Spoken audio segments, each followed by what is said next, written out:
ઉજ્જૈન નગરીનો રાજા ઇન્દ્રધૂમ મારા આ સ્વરૂપની પ્રતિષ્ઠા કરશે અને હું જગન્નાથ તરીકે પૂજાતો રહીશ આ દુનિયામાં.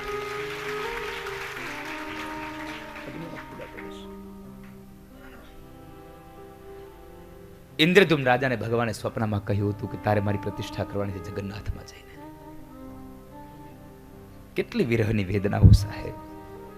અને એ જે સ્વરૂપ હતું, ભગવાનના કાંડા ન બન્યા, ભગવાનના ઉદરથી નીચેનો ભાગ ન બન્યો, ભગવાનની મોટી મોટી આંખો, એ વ્રજના વિરહની જે વ્રજના વિરહનું સ્વરૂપ હતું. દેવર્ષિ નારદે ભગવાનને કીધું પ્રભુ આ સ્વરૂપ નિત્ય રહે એવું કંઈક કરો. અને ભગવાને કહ્યું કે આ સ્વરૂપ મારું નિત્ય રહેશે અને પુરુષોત્તમ ક્ષેત્રમાં હું જગન્નાથ તરીકે પૂજાતો રહીશ. તમે જુઓ, સુભદ્રાજી, બલરામજી મહારાજ, ભગવાન કૃષ્ણ અને હારે ચક્ર, આ ચાર વસ્તુઓ અહીંયા જગન્નાથ ભગવાનના મંદિરમાં છે. ભગવાનની લીલા તો તમે જુઓ. મેં ગઈકાલે વાત કરી હતી તમને, ભગવાનના મંદિર ઉપર ચક્ર છે. તમે ગમે તે દિશામાંથી જુઓ એ ચક્ર તમને તમારી સામું જ દેખાય. પવનની ઊંધી દિશામાં ધ્વજા ફરકે એટલું નહીં. આજ સુધીમાં અહીંના તમામ મહાપુરુષો પાસે સાંભળ્યું છે, ભગવાનના મંદિર ઉપરથી હજી સુધીમાં કોઈ વિમાન ચાલીને ગયું નથી. જો ગયું હોય તો દરિયામાં પડી જાય છે સાહેબ એ વિમાન. ભગવાનના ધજા ઉપરથી મંદિર એ વિમાન ન નીકળી શકે. આટલો વૈભવ છે આ દુનિયાનો. આ નાથ છે સાહેબ. એટલે તો હું વારંવાર કહેતો રહ્યો છું. ઉજ્જૈનનો રાજા હતો એ ઇન્દ્રદ્યુમ્ન. અને એક વખતના સમય હું તમને આ પ્રસંગ આવ્યો છે, તમને કહી જ દઉં હારે આજે.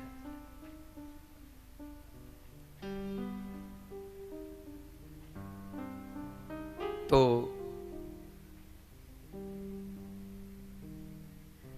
એકવાર સભા ભરીને એ રાજા બેઠો છે ને એ સભાની અંદર અનેક પંડિતો બેઠા છે. અને એ પંડિતોમાં એક મહેમાન તરીકે એક પંડિત બેઠા છે, બહુ વૃદ્ધ છે. અને એ મહેમાન પંડિતે આ પુરુષોત્તમ ક્ષેત્રની નગરીનું આખું વર્ણન કર્યું.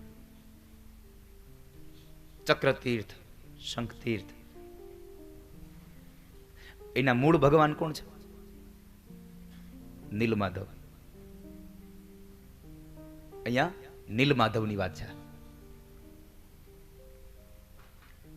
તો એને આખું આ મહેમાન પંડિતે આખા પુરુષોત્તમ ક્ષેત્રનું એવું વર્ણન કર્યું. અહીંયા નીલાચલ પર્વત પણ છે. આખું નીલાચલ પર્વત ઉપર હતું બધું.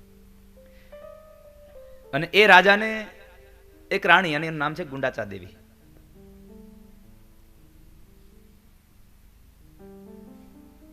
એવું આમ પુરુષોત્તમ ક્ષેત્રનું એવું વર્ણન કર્યું આખું. તો રાજાને થયું કે આ ક્ષેત્રની મારે તપાસ તો કરવી પડશે. એટલે એના જ રાજ્યનો જે એક મહામંત્રી વિદ્યાપતિ હતો, એ વિદ્યાપતિને એમણે કહ્યું તમે જાઓ આ પુરુષોત્તમ ક્ષેત્રનું તમે નિરૂપણ કરી આવો, ત્યાં જઈ આવો, ત્યાં તમે જાઓ. વિદ્યાપતિ અહીંયા આવે છે. એને નીલમાધવ ભગવાનના દર્શન કર્યા, ચક્રતીર્થના બધા દર્શન કર્યા. આ બધું જ જોઈ અને અંતે વિદ્યાપતિ પાછા જાય છે. વિદ્યાપતિ જ્યારે પાછા જાય છે ત્યારે વિદ્યાપતિ આખું જ આનું વર્ણન ત્યાં બતાવ્યું. મહારાજ, શું સુંદર નગરી છે. જેવું પેલા પંડિત બ્રાહ્મણે જેવું કહ્યું હતું, મહેમાન પંડિતે જેવી વાત કરી, બધું જ વર્ણન કરી બતાવ્યું. એટલે રાજાએ વિદ્યાપતિના મુખારવિંદથી આટલી બધી જ આટલી શોભાનું વર્ણન સાંભળ્યું ને, એટલે રાજાનું મન લાગી ગયું કે ચાલો મારે જવું છે, ત્યાં જવું છે. અને ઇન્દ્રદ્યુમ્ન નામનો રાજા અહીંયા આવે છે. પણ અહીંયા આવ્યા તો વિદ્યાપતિએ જે કાંઈ વર્ણન કર્યું હતું ને એમાંનું કંઈ હતું જ નહીં અહીંયા. શું કામે? એમણે અહીંના ખંડિયા રાજાને પ્રશ્ન કર્યો, ઇન્દ્રદ્યુમ્ન રાજાએ, કે ભાઈ આ બધું અહીંયા આમ કેમ છે? મેં તો આવું સાંભળ્યું છે. તો કહે છે આવું જ હતું મહારાજ, પણ થયું છે એવું કે વિદ્યાપતિ ગયા પછી અહીંયા એક તોફાન આવ્યું સમુદ્રમાં, અને સમુદ્રના તોફાનમાં બધું જ જતું રહ્યું છે. સમુદ્રના તોફાનમાં બધું જ જતું રહ્યું અને બધું નષ્ટ થઈ ગયું છે. પછી ઇન્દ્રદ્યુમ્ન રાજાએ નવી નગરી વસાવવાનું નક્કી કર્યું. અને એ સમયે નવી નગરી વસાવવાના સમયકાળમાં એને દેવર્ષિ નારદ પાસે પ્રાર્થના થઈ અને દેવર્ષિ નારદે એમને આજ ધરતી પર 100 અશ્વમેધ યજ્ઞ કરવાની આજ્ઞા આપી. દેવર્ષિ નારદની ઉપસ્થિતિમાં એના પાવન સાનિધ્યમાં 100 અશ્વમેધ યજ્ઞ કર્યા છે. અને અશ્વમેધ યજ્ઞ સંપન્ન થયા અને કહેવાય છે કે દરિયામાંથી એક સુંદર મજાનું, સમુદ્રમાંથી એ યજ્ઞના ફળ સ્વરૂપે એક સુંદર દિવ્ય વૃક્ષ પ્રગટ થયું. દિવ્ય વૃક્ષ તો પ્રગટ થયું, પણ સાથે આકાશવાણી થઈ, મને પ્રસ્થાપિત કરો, મને પ્રસ્થાપિત કરો, મને સ્થાપિત કરો. એ વૃક્ષમાંથી અવાજ આવ્યો, મને સ્થાપિત કરો, મને લઈ જાઓ. એ વૃક્ષને લઈ આવ્યા. દિવ્ય વૃક્ષ હતું. એ વૃક્ષને લઈ આવ્યા.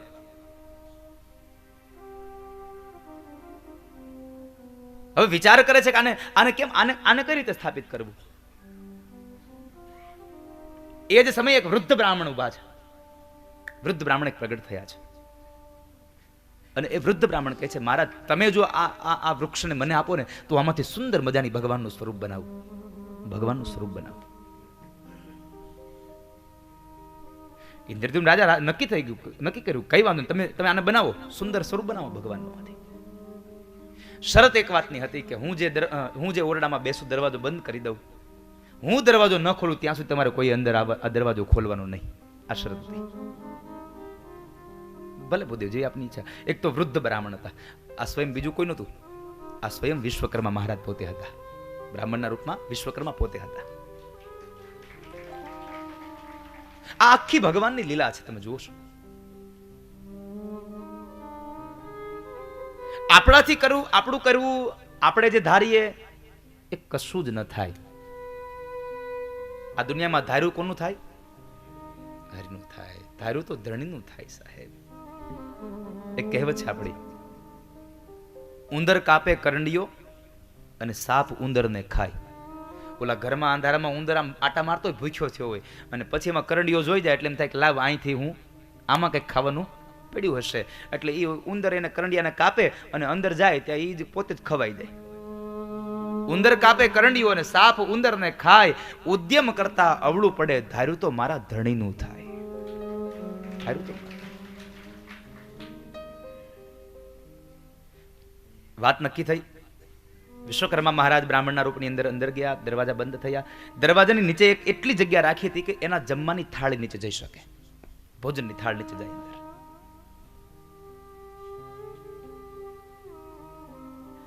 અને ધીમે ધીમે દિવસો પસાર થવા લાગ્યા.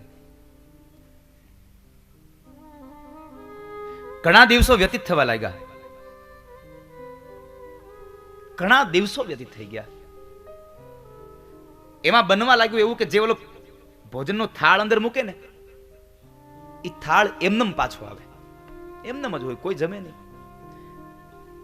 ઇન્દ્રદ્યુમ્ન રાજાને કઈ ન થયું, પણ એમના પત્ની જે હતા, એના દેવી, એના પત્ની હતા ગુણચી દેવી, એના મનમાં સંશય થયો કે પેલા વૃદ્ધ બ્રાહ્મણ હતા, આટલા દિવસથી ભોજન નથી કર્યા, કોઈ થાળ અડતું નથી, તો કઈ ગુજરી તો નહીં ગયા હોય ને, કઈ થયું તો નહીં બને ને, કેમ ભોજન નહીં કરતા હોય. અને માણસને શંકા તો જવાની જ. આપણને એમ કે તમે પાછવાળું ન જોતા એટલે 5 મિનિટ તો માંડ રહેવાય આપણાથી. 6 મિનિટ જોવું પડે, કેમ કઈક પાછળ કઈક હશે. તમે જે વસ્તુ કરવાની ના પાડો ને એમાં આપણું મન વધારે ડૂબે. અને અહીંયા આગળ ગુડાચી દેવીએ કહ્યું કે મહારાજ, મને એમ થાય છે કે હવે આપણે જોરાઈ લેવું જોઈએ, તમે દરવાજો તો ખોલાવડાવો. અને એ સમયે દરવાજો ખોલ્યો અને બન્યું એટલું, દરવાજો ખુલતાની સાથે જ વૃદ્ધ બ્રાહ્મણ એને ઇન્દ્રદ્યુમ્ન રાજાની સામેથી અદ્રશ્ય થઈ ગયા અને ભગવાનની મૂર્તિ અધૂરી રહી ગઈ છે. ભગવાનની મૂર્તિ ઘડાતી હતી પણ અધૂરી રહી ગઈ. પણ જ્યાં જુએ તો મોટી મોટી આંખો, ચક્ર, સુભદ્રાજી, બલદેવજી મહારાજ, ભગવાન કૃષ્ણ, ભગવાનના હાથના કાંડા નહીં. અહીંયા ભગવાનની પાસે ચક્રનું ચિહ્ન છે. આપણને એમ લાગે છે કદાચ આ વિશ્વકર્માને ભગવાનને ચતુર્ભુજ પણ બનાવવા હશે, પણ થયું એવું કે સમયાંતરની પહેલા ખુલી ગયું, ભગવાનના ચતુર્ભુજ ન બની શક્યા. કદાચ બની શકે ચતુર્ભુજ બનાવવા હોય, ન બની શક્યું. અને આ દ્રશ્યને જોઈ અને ઇન્દ્રદ્યુમ્ન રાજા ખૂબ દુઃખી થયો. શું થઈ ગયું મારાથી?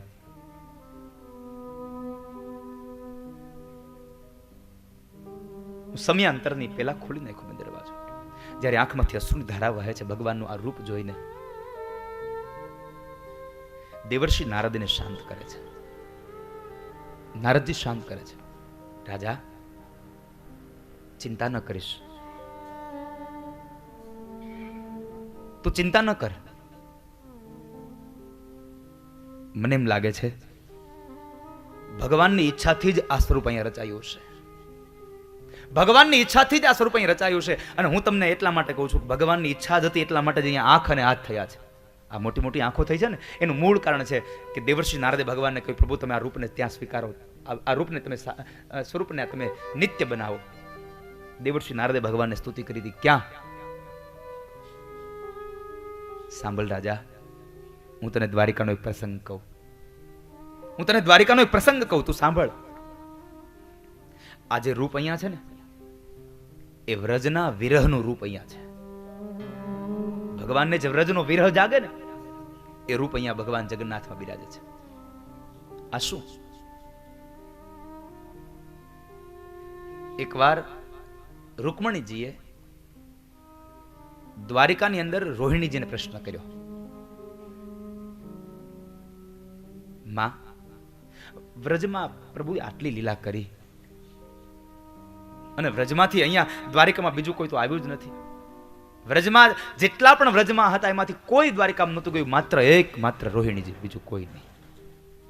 એકમાત્ર રોહિણીજી.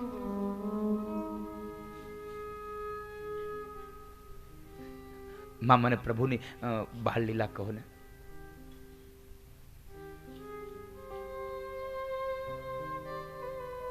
માતાજી થોડીક લીલા કહે, કારણ કે એને બધું જોયું હતું, પ્રત્યક્ષ જોયું હતું રોહિણીજીએ. યશોદાજી હતા નહીં દ્વારિકામાં, દેવકીએ તો વ્રજમાં નહોતા.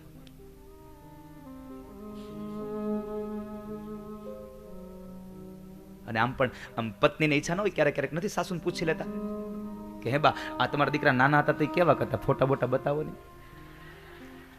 નથી પૂછતા. એમ રોહિણીને પ્રશ્ન કર્યો છે, માં, તમે તો બધું દ્રશ્ય જોયું છે વ્રજમાં, તમે મને બતાવો ને, પ્રભુની બાળ લીલાઓ કેવી હતી. વળી બીજી રાણી આવીને ભગવાન માતાજીને પ્રશ્ન કરે, માં મને બતાવો. આમ કરતા કરતા 6-8 મહિનો સમય જતી ગયો. બધાને બહુ જિજ્ઞાસા જાગી, બહુ જિજ્ઞાસા જાગી. બતાવો ને, શું બતાવો ને. અને એ સમય કહે છે, હું તમને લીલા તમને બધાને એક સાથે કહું, ચાલો. 16,108 રાણીઓને બેસાડે છે માં રોહિણીજી, પણ એમ કહે છે હું તમને લીલા કહું, પણ એક શરત છે, હું જે તમને લીલા કહું ને, એ લીલા તમારે એટલું ધ્યાન રાખવાનું છે, કૃષ્ણ અને બલરામ બે ન સાંભળે. કૃષ્ણ અને બલરામ ન સાંભળે એવી રીતે તમે જો સાંભળો તો હું તમને કહું. હવે એનું ધ્યાન રાખે કોણ? હવે બધાને સાંભળવું હતું, કોણ ધ્યાન રાખે? કોઈ ધ્યાન રાખવા જાવ, કોઈ ધ્યાન રાખવા તૈયાર ન થયું. બધા જ રાણીઓની નજર પડી કોની ઉપર? બેન સુભદ્રા ઉપર. સુભદ્રાજીને કીધું, બેન એક કામ કરો ને, તમે દરવાજે ઉભા રહ્યો ને, તમારા ભાઈની બધા આમથી આવતા લાગે ને, ભગવાન કૃષ્ણ અને બલરામજી મહારાજ આમ આવથી સામેથી આવતા દેખાય ને, તો અમને કહી જાજો. ભલે. સુભદ્રાજી દરવાજા ઉપર ઉભા છે અને આ બાજુ માતા રોહિણી ભગવાનના બાલ ચરિત્રોની ગાથા કરે છે. વ્રજની એટલી વાતો કરી, ભગવાનના બાલના ચરિત્રોની એટલી કથાઓ કરીને માં રોહિણીની આંખમાંથી પણ અશ્રુની ધારા વહે. 16,108 આ તમામ રાણીઓ ભગવાનની રડે. અને આ લીલાના જે શબ્દો દરવાજા ઉપર ઉભેલી બેન સુભદ્રા સાંભળે અને સુભદ્રાની આંખો મોટી થઈ ગઈ કે મારો ભાઈ આવો છે, બ્રહ્મ છે. આંખો મોટી થઈ ગઈ અને આંખોમાંથી અશ્રુની ધાર મંડે વહેવા. કાન અહીંયા રહ્યા, નજર સામે હતી એ પણ હટી ગઈ અને બરાબર આંખોમાંથી અશ્રુની ધારા વહેવા લાગી. અને એટલો ભાવાવેશ પ્રગટ થઈ ગયો સુભદ્રાજીને, એટલો ભાવાવેશ થઈ ગયો. ભાવાવેશમાં સુભદ્રાજીની આંખો મોટી થઈ અને ધરતી પર ઢળી પડ્યા. આંખમાંથી અશ્રુ વચે હાથ ફેલાઈ ચૂક્યા છે. આ બાજુ તો બધાને ખબર છે કે સુભદ્રાજી ધ્યાન રાખે છે. અને બન્યું એવું, હવે સામેથી ભગવાન કૃષ્ણ અને બલરામ બેઉ ચાલ્યા આવે છે. બરાબર આમ ચાલ્યા આવે અને બરાબર જે દરવાજે પહોંચ્યા ને ત્યાં સુભદ્રાજીને જુએ છે. સુભદ્રાજીને જોયા તો ખરા, પણ એ જ સમયે બનવા સંજોગ બન્યું એવું કે અહીંયા કથા કઈ ચાલતી હતી બાળ લીલાની. રોહિણીજી બરાબર પોતાને તમામ એ પુત્ર વધુઓને ભગવાનની એ લીલા કહેતા હતા કે તમને ખબર છે તમારો ઘરવાળો એકવાર યશોદાના હાથે ખાનણીએ બંધાઈ ગયો છે. ખાનણીયાથી બંધાણો, આ ખાનણી હારે બંધાણો યશોદાની વાતો જ્યાં કરે છે ને ત્યાં એ શબ્દો ભગવાન કૃષ્ણ અને બલરામ બે સાંભળે અને ભગવાનની અને કૃષ્ણ બલરામની અને બે ભાઈઓની આંખો મોટી થઈ કે મારી માએ મને બાય તો મારું બાળ ચરિત્ર આવું. અને એ જ શબ્દોને લઈ એ ભાવમાં ને ભાવમાં ભગવાન કૃષ્ણ ને બલરામ બે આંખમાંથી દડ દડ દડ અશ્રુની ધારા સાથે વહેતી ધારાઓમાં આંખો મોટી થઈ ગઈ અને ભગવાન બલરામ અને કૃષ્ણ બેઉ ત્યાં સુભદ્રાની બાજુમાં ઢળી પડ્યા છે, હાથ ફેલાઈ ચૂક્યા છે. માં યશોદાની વાત સાંભળીને કૃષ્ણ આ ઉંમરે પણ રડ્યા છે સાહેબ, ખૂબ રડ્યા છે.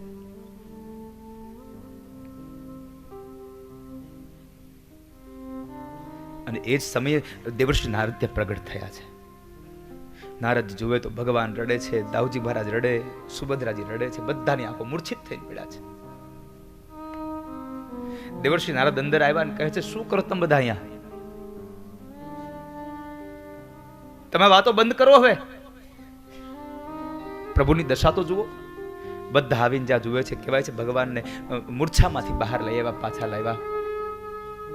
એ સમયે દેવર્ષિ નારદે પ્રાર્થના કરી, પ્રભુ વ્રજના વિરહની આ સ્વરૂપ એટલી કૃપા કરો, નિત્ય આ સ્વરૂપને પૂજવામાં રાખો, આ તમારું સ્વરૂપ નિત્ય રહે એવી કૃપા કરો.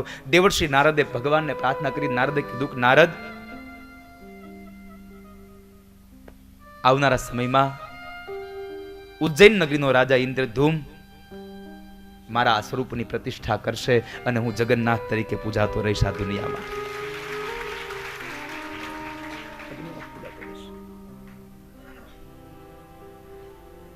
ઇન્દ્રધૂમ રાજાને ભગવાને સ્વપ્નમાં કહ્યું હતું કે તારે મારી પ્રતિષ્ઠા કરવાની છે જગન્નાથમાં જઈને.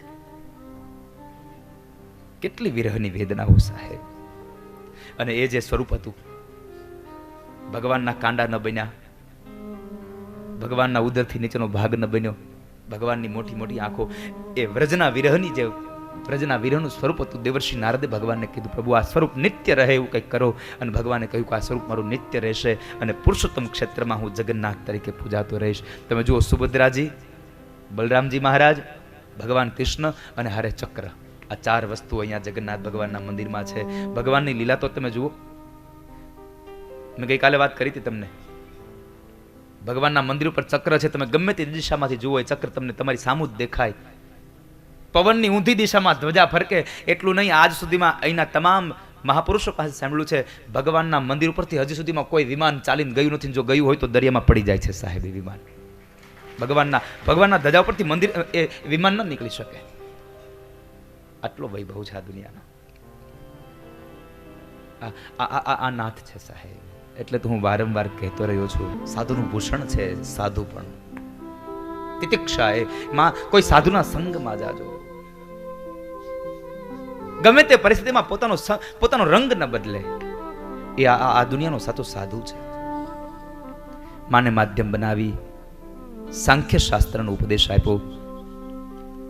ગર્ભની અંદર રહેલા જીવ માને પ્રાર્થના કરે, મને છોડાવો, મને છોડાવો. એ જ વાત ભગવાન કપિલ નારાયણે માતા દેવહૂતિને બતાવી અને કહ્યું કે માં હવે હું જ્ઞાનનો ઉપદેશ આપીને આપને નીકળી જાઉં. ભગવાન જ્ઞાનનો ઉપદેશ આપીને નીકળી ગયા અને ગંગા સાગરમાં મિલન જ્યાં થાય છે ત્યાં આગળ આવ્યા અને ભગવાન ત્યાં કપિલ નારાયણ આશ્રમ બનાવીને રહ્યા. અને કહેવાયું કે સારે તીર્થ બારંબાર, ગંગા સાગર એક બાર. એક જ વારમાં તમને ખબર પડી જાય કે હવે તીર્થમાં ન જવાય. હવે કેટલા જણા જવાના છો ગંગા સાગર?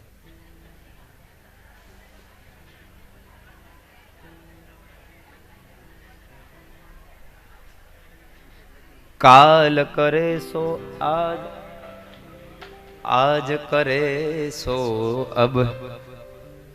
કાલ જવું હોય તો એના કરતા કારણ કાલની કોઈને ખબર નથી. ન જાણ્યું જાનકી નાથે કાલ સવારે શું થવા. કાલ સવારે હું ને તમે પાછા મળશું કે નહીં મળીએ એ પણ ખબર નથી હોતી. ક્યારે ક્યાં કોઈનું પૂરું થઈ જાય કોને ખબર છે. એટલે તમારે જઈ આવવું જ. અહીંયા આવ્યા છો તો અહીંયા સુધી આવ્યા છો તો જઈ આવું. હે જીતુભાઈ? પણ કાલ કોઈ જતા નહીં હો. કારણ કે કાલે તો ભગવાન ઠાકોરજી પધારે. કાલ કૃષ્ણ આવે છે. નંદ ઘેરે આનંદ ભયો જય કનૈયા. નંદ ઘેરે આનંદ ભયો જય કનૈયા. કાલે નંદોત્સવ છે એટલે કાલે બપોરના સમયે બધા વડીલોને કહું છું કોઈ અહીંયા સૂતા નહીં.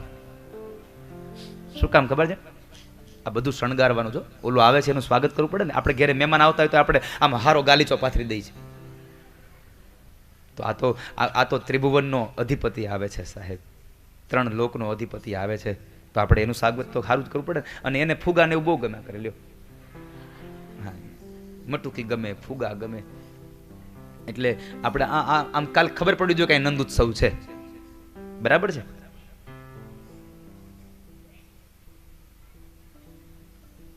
ભગવાન માતા દેવહૂતિને જ્ઞાન આપી નીકળી ગયા. ત્યારબાદ માતા દેવહૂતિએ જે જ્ઞાન ભક્તિ પ્રધાન હતું એ ભક્તિમાં તો ભગવાનના વિયોગનો તાપ થાય જ. ભગવાનના વિયોગમાં માં રડ્યા છે. અને એ સમયે પોતાના જે જ્ઞાન હતું એને યોગ માર્ગે પોતાનો પ્રાણ ત્યાગ કર્યો. અને જે જગ્યાએ માના અશ્રુ પડ્યા અને ભગવાન માને જ્યાં મુક્તિ મળી ત્યાં આગળ એ જગ્યાનું નામ પડ્યું છે સિદ્ધપુર. બિંદુ સરોવરના કિનારે આજ પણ જો કોઈ માણસ દીકરો પોતાની માનું શ્રાદ્ધ કરે તો ભગવાન કપિલ નારાયણ એની માને મુક્તિ આપે છે. એવી ગાથા છે. એ કથા બતાવી. તૃતીય સ્કંદને વિશ્રામ આપ્યો અને ચતુર્થ સ્કંદનો પ્રારંભ થાય. અને ચતુર્થ સ્કંદમાં એ તો ચોથે જ પૂગ્યા. નૃસિંહ અવતાર કાલ કરીશું. આજ બનાવ્યા નથી ને તમે તો વાંધો નહીં. અને આપણે ક્યાં અહીંયા કઈ લૂંટાઈ જાય છે. ભલે ને આપણે આજ લાઈવ બંધ થઈ જાય 9 વાગ્યા ભલે તું કરી દેજે. અમારું લાઈવ ચાલુ રહે.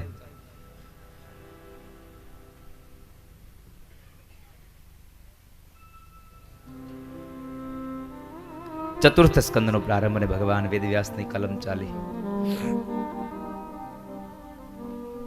યોંતઃ પ્રવિશ્ય મમ વાચમિમાં પ્રસૂતાં સંજીવયત્યખિલ શક્તિધરઃ સ્વધામ્ના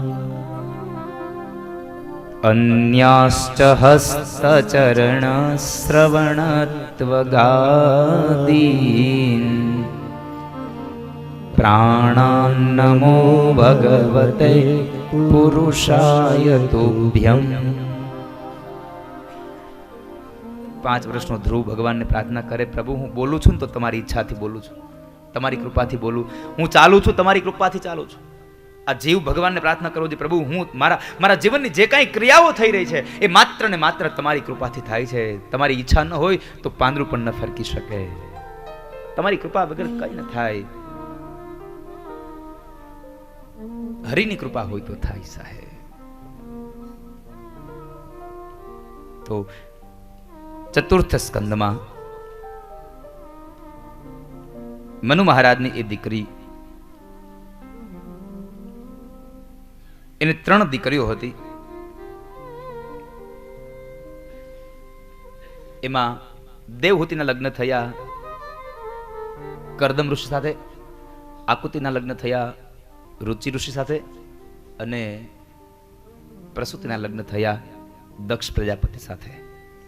દક્ષને ત્યાં 16 કન્યાઓ થઈ. 13 કન્યાઓ એને ધર્મને આપી. 1 કન્યા એમણે 16 કન્યાઓ થઈ, એમાંથી 13 કન્યાઓ એને ધર્મને આપી. 1 કન્યા એણે પિતૃગણને આપ્યા. 1 કન્યા એમણે અગ્નિદેવને પરણાવ્યા. અને 1 કન્યા હતા એ સ્વયં સતી માં ભવાની શંકરને પરણ્યા છે.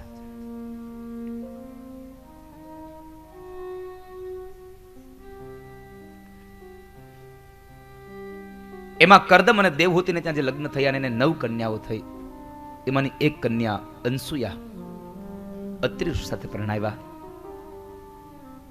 અને એ અત્રિ અને અનસુયાને ત્યાં સ્વયં ભગવાન દત્તાત્રેય મહારાજનું પ્રાગટ થાય છે. બોલીએ દત્તાત્રેય મહારાજ કી જય. દત્તાત્રેય મહારાજનું પ્રાગટ્ય, ગુરુનો મહિમા જેને વધાર્યો એવા દત્તાત્રેય મહારાજ. ત્યારબાદ દક્ષ પ્રજાપતિના યજ્ઞધ્વંસની કથા છે. દક્ષનો યજ્ઞધ્વંસ થયો. દીકરી બાપના ઘરે આવી અને જે ભગવાન શિવને પ્રણીતિ એ જ ભવાની બાપના ઘરે આવી અને અગ્નિમાં બળી મરી છે. અને મૈત્રેય મહારાજને પ્રશ્ન કર્યો, વિદુરે બાપજી ઉભા રહો, દીકરી બાપના ઘરે આવીને શું કામ બળી? સાસરિયામાં દુઃખ પડ્યું તો સાસરિયામાં કદાચ બળી મરે, આત્મહત્યા કરી લે, પણ બાપના ઘરે આવીને શું કામ એને મળી? આ કથા મને વિસ્તારથી કહો, આ સંભળાવો મને. સાંભળો. એનું એક જ માત્ર કારણ હતું કે દક્ષ પ્રજાપતિ જ્યારે પ્રજાનો નાયક બન્યો ને ત્યારે ભગવાન શિવ એ સભામાં બેઠા હતા અને દક્ષનું આગમન થયું. દક્ષને આગમનથી બધા લોકો ઉભા થયા હતા, પણ ભગવાન શિવને ખબર નહીં એટલે એ ઉભા નહોતા થયા. અને દક્ષને એમ થયું કે આણે મારું અપમાન કર્યું છે. એક તો અનમાની તો જમાઈ હતો જ, ભવાનીએ પરાણે લગ્ન કર્યા હતા એની હારે. ભવાનીએ પરાણે લગ્ન કર્યા હતા એટલા માટે થઈ અને એમણે એને માની તો જમાઈ હતો નહીં. એટલે દક્ષ પ્રજાપતિ ભગવાન શિવનું અપમાન કરે છે. નંદી આદિ ગણોએ દક્ષને સમજાવ્યો પણ ન સમજ્યો, કારણ કે સત્તા ઉપર આવે ને એટલે માણસમાં અભિમાન આવે. એટલે અહંકારમાં ને અહંકારમાં ન બોલોના શબ્દો ભગવાન શિવને બોલે છે. અને એ સમયે દક્ષ પ્રજાપતિને નંદીએ શ્રાપ આપ્યો છે કે હું તને શ્રાપ આપું છું કે તું મેં કરવા વાળો બકરાના મોઢા વાળો બનીશ. જા, તું મેં કરવા વાળો બકરાના મોઢા વાળો બનીશ.